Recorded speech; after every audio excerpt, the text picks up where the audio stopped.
ધાનેરામાં માનવતાને શર્મસાર કરતો કિસ્સો પ્રકાશમાં આવ્યો।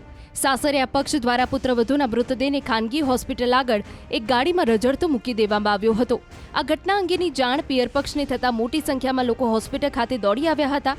મહત્વનું છે કે નાનોડા ગામની 25 વર્ષીય દીકરીના ગોલા ગામે લગ્ન કરાયેલા હતા, જો કે ત્યારબાદ કોઈ કારણોસર દીકરીનું મૃત્યુ નિપજ્યું હતું અને તેના મૃતદેહને સાસરિયા એક ખાનગી હોસ્પિટલ આગળ કારમાં છોડીને ચાલ્યા ગયા હતા। આ ઘટના અંગેની જાણ થતાં પિયર પક્ષના લોકો તાબડતોડ ઘટના સ્થળે પહોંચ્યા હતા અને પોલીસ સમક્ષ ન્યાયની માંગ કરી હતી। ત્યારે આ ઘટનાને લઈને અનેક સવાલો ઊભા થયા છે। દવાખાને લઈને આવ્યા, અમારે કોઈ ખબર નહીં, બરાબર જાહેરાત દીધી 10 વાગે ઘરે મેં આવ્યા, બરાબર। હવે અમે તો લાશ તો ભાડીથી જ આવી, આ ગાડી ભાડી છે ગોલાવાળા, આ ગાડી મેલીને ભાગી જાય, હવે કોઈ નથી આજે। કેટલા વાગે ગાડી મૂકીને ભાગી ગયા? એટલે ભાઈ કેટલા વાગે? 11 વાગે ભાગી ગયા। સત્યમમાં ગયા હે, સત્યમમાંથી ત્યાં ફાંસી લાવી। હા બોલ, સત્યમમાં પહેલા લઈને ગયા સત્યમમાંથી ફાંસી લાવી, ફાંસી લાવીને મૂકી, અને કોણ મૂકીને ગયો એ અમને ખાતરી નહીં। અમારા છોકરા બી આવ્યા હતા, એમને ભાલી છોકરી મારી લીધી, બરાબર। ગોતડો બધું ભાગીને નોખી દીધી છોકરીને।